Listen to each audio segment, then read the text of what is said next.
At the end of the day, it's not about what you have or even what you've accomplished. It's about what you've done with those accomplishments. It's about who you've lifted up, who you've made better. It's about what you've given back. Denzel Washington. Welcome to Inspire Vision.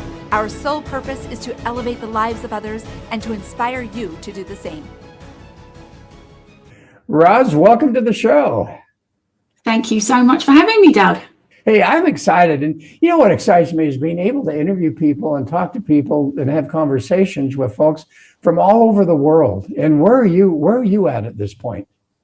Well, 2 years ago, we left England. So originally, I'm from England, grew up just outside of London. I've got a South London accent for anyone who's into accents. And then 2 years ago, my guardian angel, Trisam, said that we were going to leave England and that we were going to travel. And we is my husband, Eddie, and our two sons, who are 19 and 14. So for 2 years, we've been traveling the world, guided by Trisam. We started off in Montenegro, Albania, then we went to Brazil, we've been to Ecuador, we've been to Mexico, stepped over into North America for a bit, came back down, and we're currently in Peru. So we are about nearly 4 kilometers above sea level at the moment. Wow. I love high altitude. Just outside a town called Cusco. So we're in Peru just at the moment.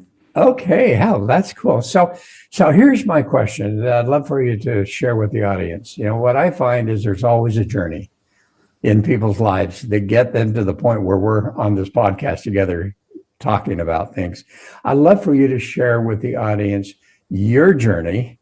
And just to let the audience know, this is going to be a little bit off of a topic that normally I do on the podcast, but I'm so fascinated by what you have to say. And I have some similar thoughts about some of the things. And so anyway, can you share with the audience kind of who you are, what is your journey, and how did you get to this point in your life where you're doing what you're doing?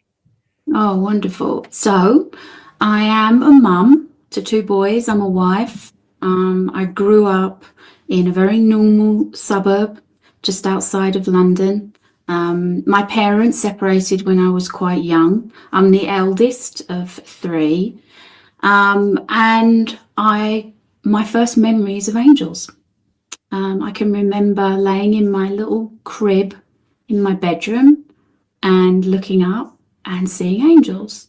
And my connection with angels continued throughout all of my childhood. Really happy times spent in nature. I was trained up by angels as I slept and through experiences that I had. And it was at age 11 that I realized that not everybody could see what I could see and knew what I knew. And that was a very challenging point in my life because it coincided with adolescence and with going to a big new school. And I was highly susceptible to peer group pressure. I wanted to be like everybody else. I wanted to fit in. I wanted to find my group. And communicating with angels was not part of that. It made me stand out. It made me different. And I wasn't confident enough to be that when I was that age. So I went through adolescence and had various different experiences growing up. And it wasn't until I had my first son, so this is a real big gap of time, when I was 31, I had my first son. And that is when my communication with the angels started again. Trisam, who is my guardian angel, was able to connect with me through being completely vulnerable at a time of having given birth to my son. We wrote our first book together. And then my professional work really evolved from there. I was born with a gift, but it didn't feel like it for a very long time. It was very challenging. And part of my journey was being born as someone who had an ability, but didn't really have the confidence to share it, didn't have the confidence to be themselves and talk about what their experience of life was. I'd always wanted to help other people. That was my motivation. That's what got me outside of my lack of confidence. I wanted to teach originally, but at school I didn't get the grades. I was a very rebellious teenager, actually. Got into a lot of trouble with Tristan pushed to the sidelines. And my relationship with Tristan has helped me personally, helps my family, and he gave me the method which I teach others, which is how to channel and communicate with their guardian angels themselves. Because for such a long time I used to do that for people. People would come to me, can you connect me with my guardian angel? Can I have a reading? Can you channel my guardian angel? And it just became overwhelming and an impossible task. And I actually nearly completely gave up, because I thought, I can't do this. It's so many people in the world. How can I possibly connect with all of their guardian angels and help all of them with the messages that the angels want to communicate? And that coincided with the personal development part of me, which was about trying to do everything for other people all of the time and not taking the time to teach people how to do things themselves. So 3 years ago, it was lockdown, COVID. It was such a turning point. My husband had a business in events. He used to help people to set up big IT things in events. There were no events. His business nosedived. And mine did a very similar thing, because I wasn't in a position where I had tools that could help people to help themselves. And we nearly lost our home. We did lose our home, actually. We had to put all of our belongings in a trailer, like a kind of container, shipping container. Yeah. We had to move in with my mum. It was humbling, humiliating, beyond words. And through my vulnerability again, that was where Tristan was able to connect with me. And he said, you've got to do what you're here to do. And I'm going to help you to do it, finally. And that's where the Channel of Clarity method came in. And since then, we've been traveling the world as a family, and I have a really wonderful business where I'm able to support people to channel their own guardian angels, and it supports us as a family. So that's quite a lot. There you go. Of my story. So I'm curious, religious background, theological background at all? Not at all religious, no, not at all religious. And also not from a family of spiritual people. Like, I don't know whether you read Harry Potter or whether this will resonate with your audience, but Harry Potter grew up in a family of muggles, non-magic people, and he just didn't understand who he was, and he was weird and he was different until he found his people. And it was very similar for me. There was no like spiritual grandma, no one to guide me and say, oh, right, great, you've got this gift, this is fantastic. And no religion. My family are actually, one side of my family is from Italy. But there was no religion, nothing at all, no spirituality. Yeah, absolutely an absence of both. Okay, and I come from a very strong theological background, so we're going to have an interesting discussion here. And first of all, let me state, I believe in guardian angels. Theologically, I really believe that we have guardian angels that watch over us, that take care of us, and I believe that that's kind of part of the assignment that they have once they pass on in this life, to be able to be our guardian angels and to help us in many ways. But I will say that I've known a few people. That literally have been able to see people who have passed on, and whether they were their guardian angels or whether they're just there to communicate love and so forth. So I believe that that can happen. Okay. So from a standpoint of guardian angels, though, and one of the questions I want to ask right up front is that so often I have seen some of these elements, which, and believe me, I understand you have a gift that most people don't have. Okay. So often we tend to rely on others to tell us what to do. And I see that religiously. I see that when we start talking about astrology to some degree, numerology, with guardian angels. And as you're talking, you're sharing that, you have your guardian angel that's kind of telling you what to do. How do we reconcile the fact that, you know what, we have that personal responsibility to move forward in our lives. And I think so often people tend to rely on external areas to help them make decisions rather than taking the personal responsibility to really make those decisions and learn from their mistakes as well as from their successes. So with that long comment, what is it? How do people find their guardian angel? Because, for instance, I've never seen my guardian angel. I believe I have one. When I gain insights and inspiration, I'm not sure that's coming from the guardian angel. It might be from a higher power that I believe in.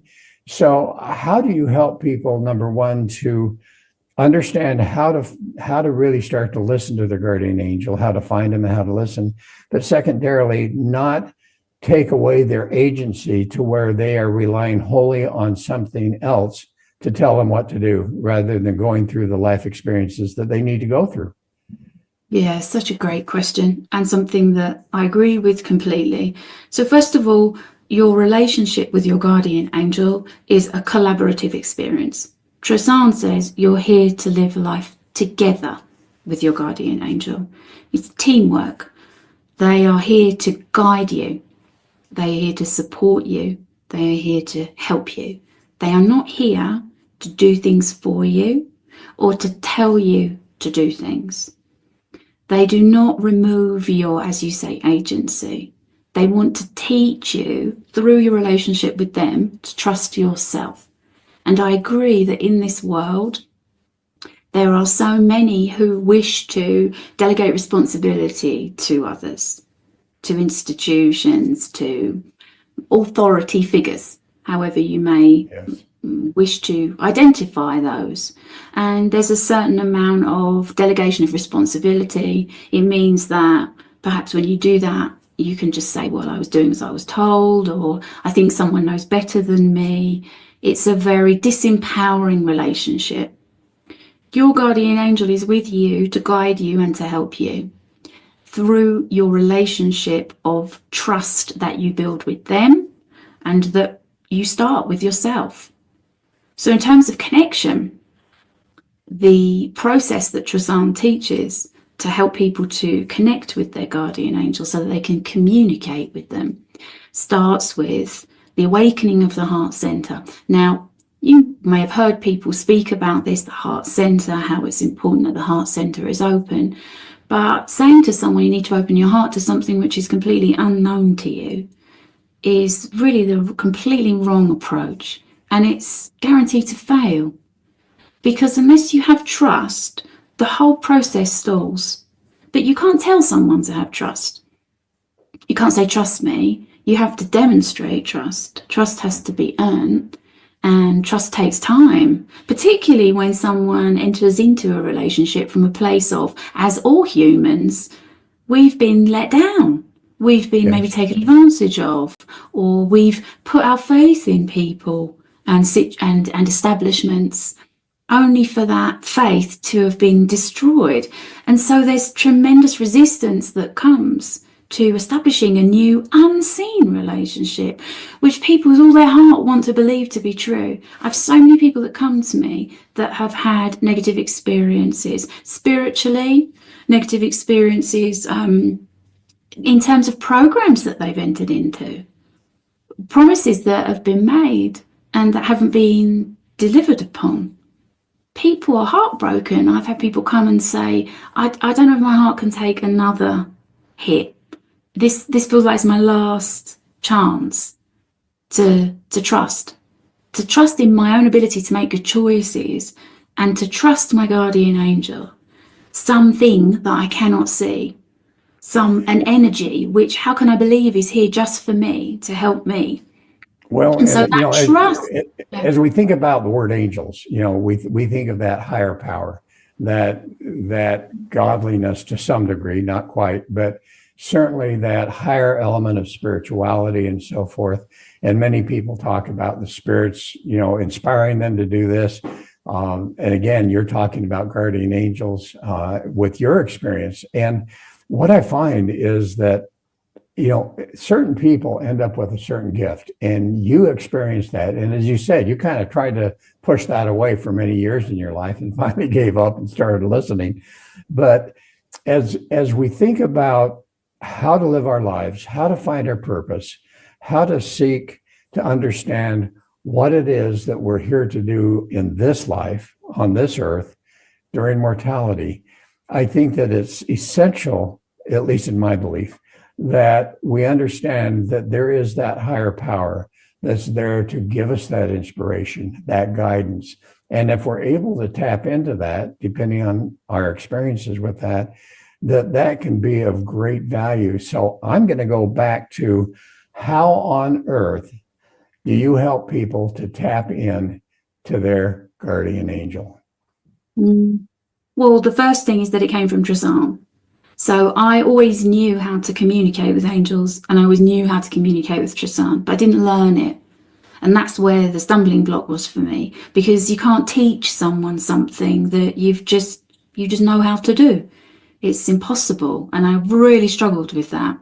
But Tristan gave the method, and it's a very practical process which takes you all the way from where you are, wherever you are, whoever you are, whatever your experience is, all the way to verbally channeling. And everyone that I take through the program verbally channels, which means they communicate with their guardian angel. And this is really significant. In a way that means they speak out, not speaking in tongues, not being weird, not doing odd mannerisms or like you've been kind of possessed. That's something that people really concern themselves with, quite rightly so, when it comes to connecting with an energy which is unseen. And your guardian angel is the pure source of wisdom, here with you in this lifetime to guide you.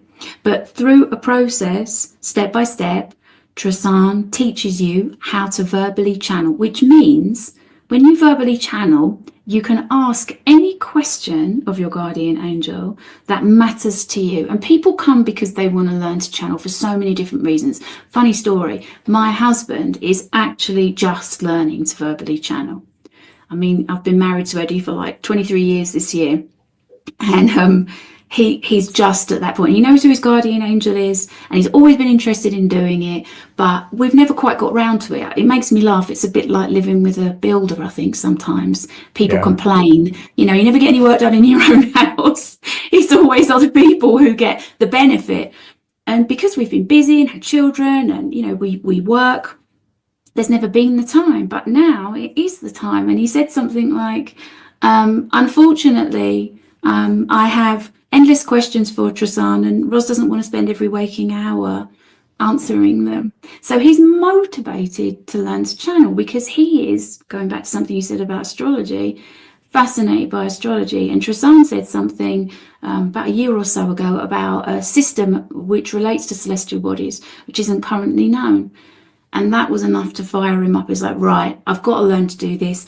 You haven't got the time, Ros. Tristan is busy doing other things as well. I want to do this for myself. So there needs to be a motivation to do it, because you can use this ability to get trustworthy answers to any question. You can find the truth. All right, so here's my question, because you talk about channeling. And when I hear that word, I immediately think of going to someone and they're going to channel into the spirits and tell me what that spirit is trying to tell me. That's not what you're doing, right? No. Channeling is communicating. So the action of channeling is having a connection between you, and you can channel spirits, you can channel many different energies. Channeling your guardian angel through the channel of clarity, which Tristan teaches, which is a secure and established channel of communication only between you and your guardian angel, means that you communicate. You ask a question, you receive an answer, and you are taught to verbalize that answer in a way that you can record. So you learn to speak out what your guardian angel says, their answer. Which means, and the reason I teach that is because when you learn to channel your guardian angel, you do not influence the information that comes through. That's point one. And the second point is that you are given guidance, which you then go and apply to your life.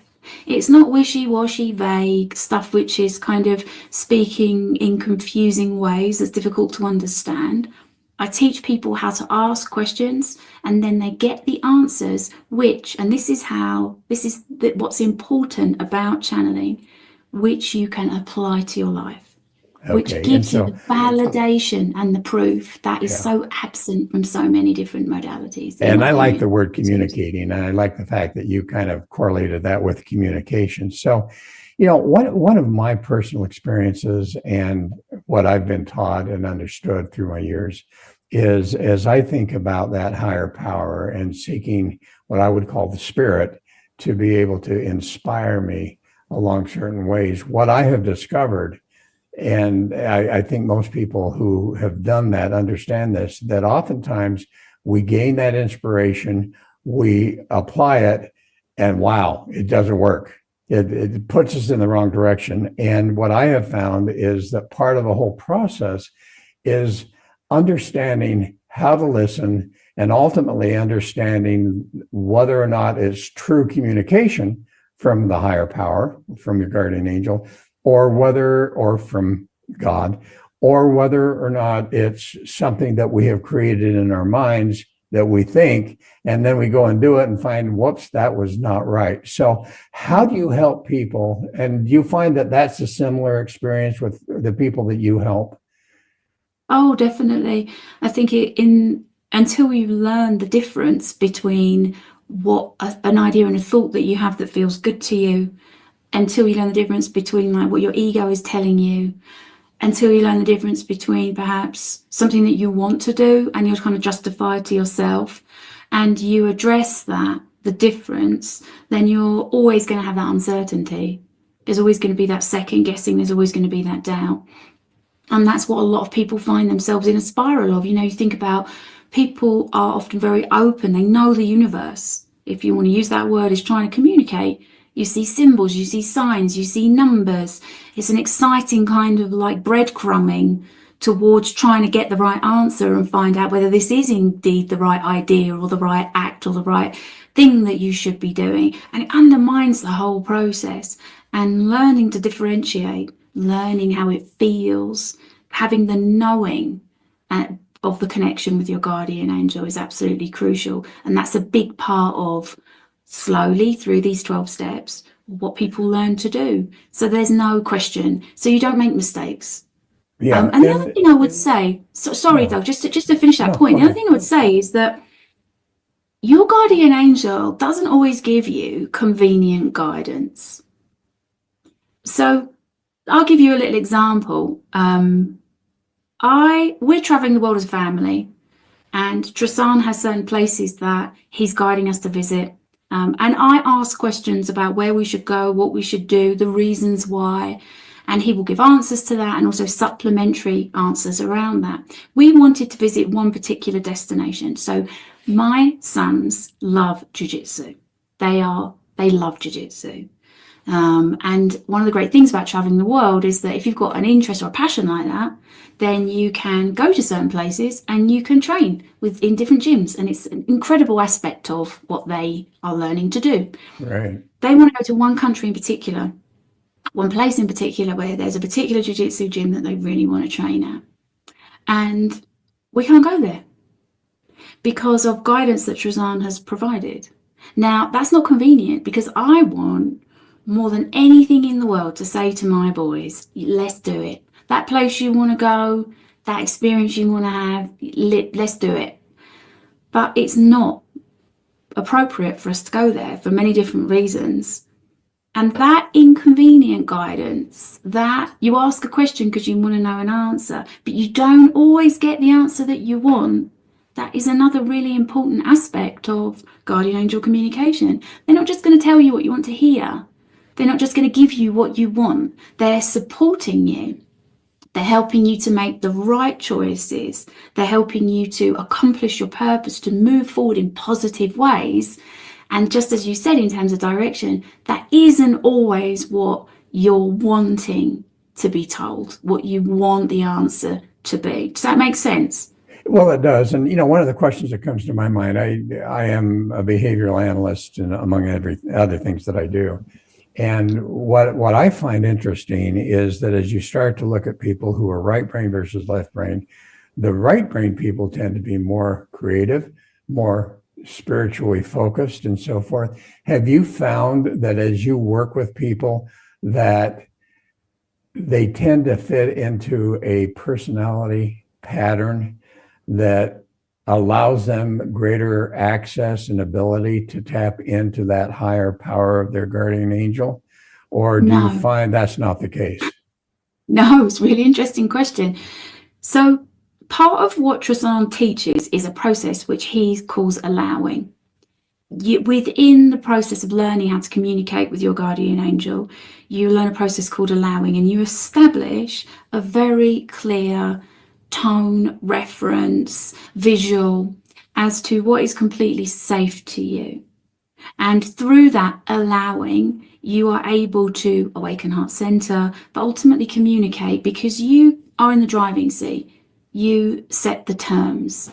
You're in control of the situation. I don't mean holding on and controlling and having attachment, but you are able to feel safe because you are setting the terms. And that is a really important part of the process.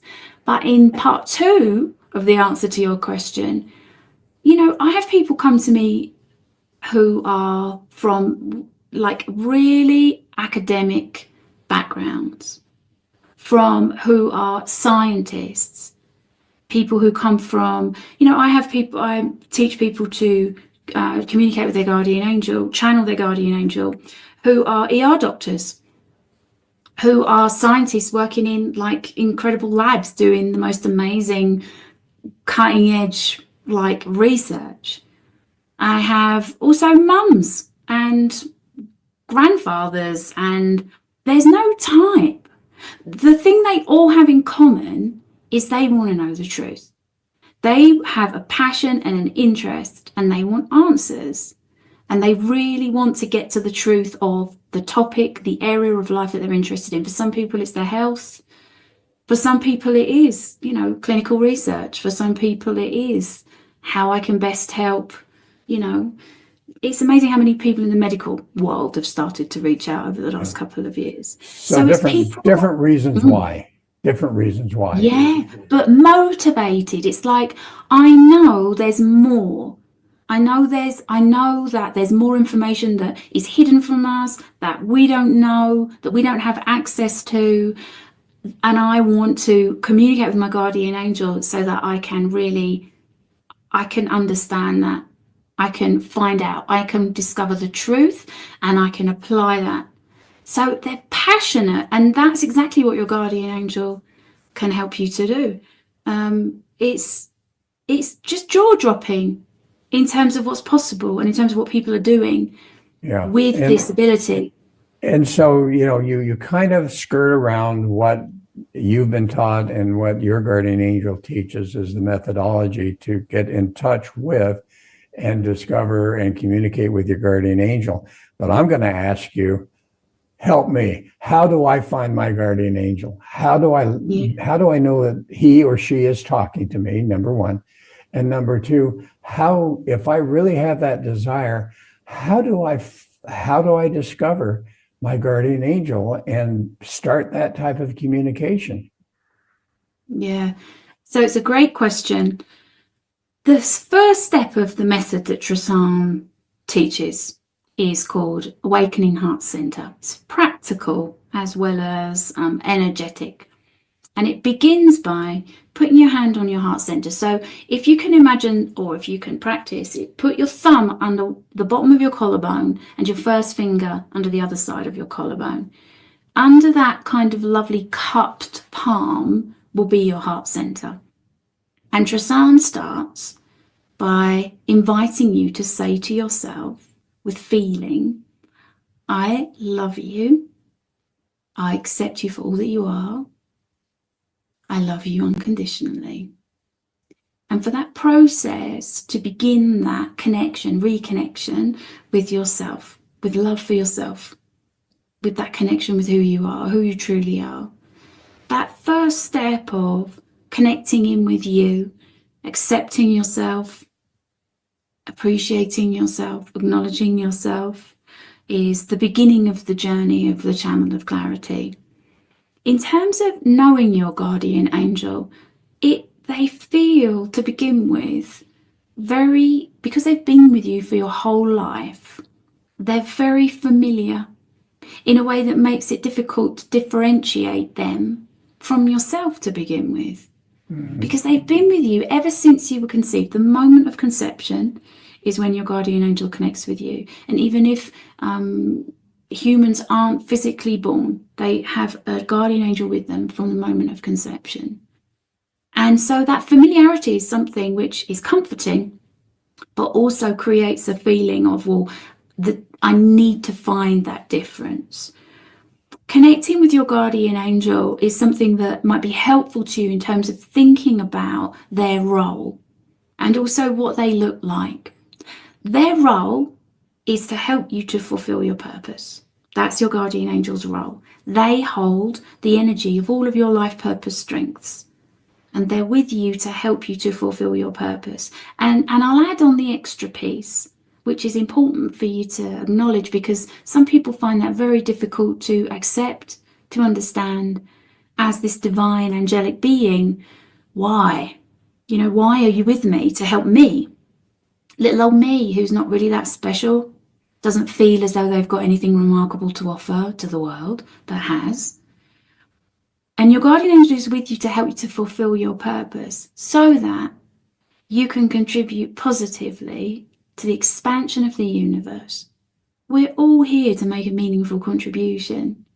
We're all here and that's what your guardian angel is, here to help you to do.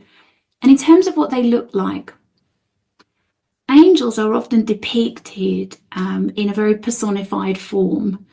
When you think about angels, you think about Archangel Michael very often, a really kind of handsome, muscular, slightly long brown-haired man with wings and a sword and a shield. And that personification is helpful in the sense of creating connection, because when we have a reference to what something that we don't see looks like, and it's something that's familiar to us, then it helps with that relationship. Your guardian angel and all of the angels are energetic beings. Your guardian angel has never been physical. Your guardian angel is not a loved one. You can have loved ones with you who are guiding you and supporting you through your life, but they are not your guardian angels. Your guardian angel is concentric bands of light, and each band relates to an area of your life. Each band's vibrational frequency is a color, which has a unique meaning to you. And when you connect with your guardian angel, you begin to become aware of your life purpose strengths, the things that you might consider in some cases just to be the way you are. But when you understand and have confidence in what they are and how you can express them in your life in order to fulfill your purpose, they take on an entirely new meaning. So does that answer the question? What I have found interesting is I've studied different religions. Being here in Thailand right now, I've been fascinated by Buddhism, and I happen to have a strong Christian belief and background. But one of the things I find as I've gotten into meditation and studied with different meditation specialists, talking about the quantum field and all of that, and as I look at all of that, I recognize, at least I believe personally, that there is an emanation of light that is available to all of us, that comes from God, that comes from that higher being, that comes from source for people that happen to believe that way. And that light is there to guide us, to direct us. And I think that what I found is that people, based on their experience, call that different things. And so my gut feeling, and it's just my opinion here, is that as you're talking about that, and as I'm listening and just really resonating with what you're saying, what comes to my mind for me, and just for me, is, you know what, that is the light that emanates from God. And you're calling it a guardian angel. I'm referring to it as an eternal light and gift from God that's coming. But the bottom line is, and what I love what you said is that part of the whole challenge is to be able to understand that within you, that guardian angel, that divine light, whatever you want to call it, exists. And as you learn to listen and understand that it's there to as a gift to guide us, and truly, I believe the way you do, that we all have a purpose. There's a reason why we're here. And there's many reasons why we're here, but I really believe one of the key ones is that we have a purpose in some way to not only affect our own lives, but to touch the lives of others. Yeah, I agree. Absolutely. The source is a word which is often used. The central light in the middle of a guardian angel and the central light in the middle of the archangels, the central light that is your heart center light, they're all connected. They all come from source. They're what connects us all. So any stories that you can share with the audience as far as how you've worked with someone who was really struggling in their life, and by helping them to understand and by them taking the ability to really tap into that inner source, that guardian angel, that inner light, that it literally has changed their life, and you've been able to observe that? Yeah, I mean, as you're speaking, there's lots of different people that come to mind, people that have found their purpose, which has led them to changing their career paths, their health, navigating health challenges, knowing what is the right thing for them to be doing. But the one that stays in my heart all of the time is a wonderful guy. And he found love, a meaningful partnership, a life partnership in his later years when he really didn't believe that it was possible. Because, health is, of course, is like the priority. And after that, you can have all the money in the world. You can have all the businesses, you can have all the clothes and cars and whatever else. But it's sharing it with someone that you love. It's having a meaningful relationship. I think that is the most powerful experience that we can have here in this lifetime. And through channeling his guardian angel, one of the steps that we take in a channel of clarity method is creating the story of your life. So it's in module 10, I think, out of 12 modules.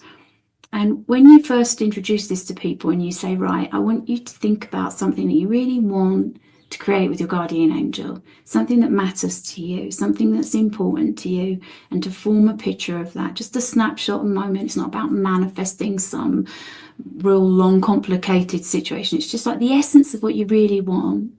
And ask your guardian angel to help you to create that. And every time I take someone through the mental program, we do the same thing. And it's like pretend. It's like, oh yeah, okay, this would be a fun little thing to do.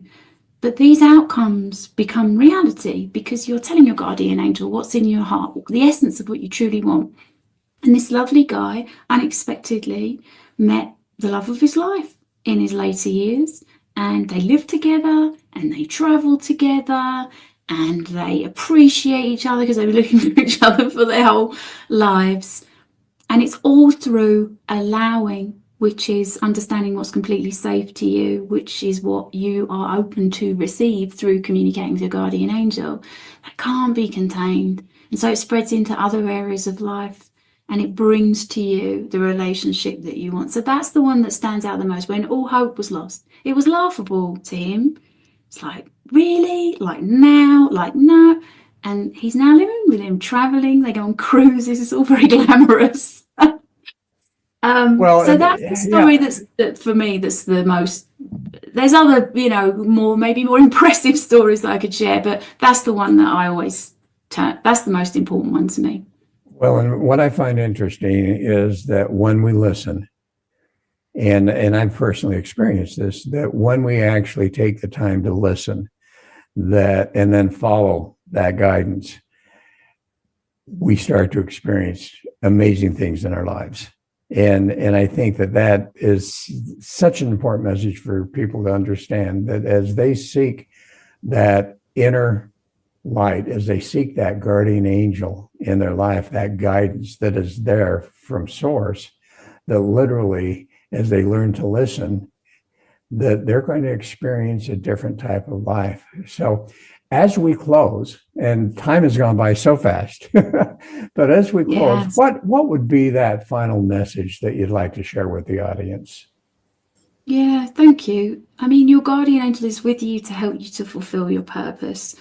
And if you're someone who wants truth, if you're someone who wants trustworthy answers, if you want to stop struggling and trying to do everything on your own and live life with a guide who loves you and wants to help you and exists only for you, then it isn't such a great reach. I'm helping people now more than ever that you would never suspect to be the types of people that would be interested in communicating with their guardian angels. And if you remove the guardian angel component from the thought that you can access trustworthy answers and guidance and find the truth to what truly matters to you, then it becomes a much more real life example of what's possible for you. And there are people in all different fields, all different ages, all different situations in life that are accessing this truth, and it is there for you.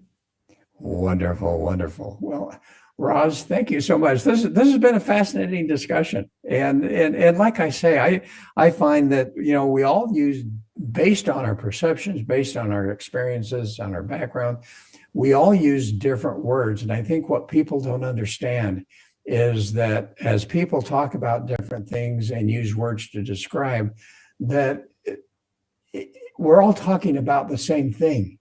We're all talking about the same thing. It's just that we are using different words based on our experience. And so what you've talked about today, as far as being able to tap into that inner light, and what you refer to as that guardian angel, and to be able to learn to listen, to communicate and understand, I know personally that it changes lives.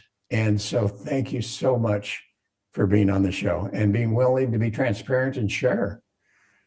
You're so welcome, Doug. It's an absolute pleasure and an honor. Thank you for having me. Thank you. And folks, thanks for listening. I hope this has been meaningful for you and kind of inspirational, and causes you to develop a greater sense of curiosity about your own life and how you can tap in to that guardian angel. So anyway, this is Dr. Doug saying thanks for listening. Hope you'll join us again soon, and namaste.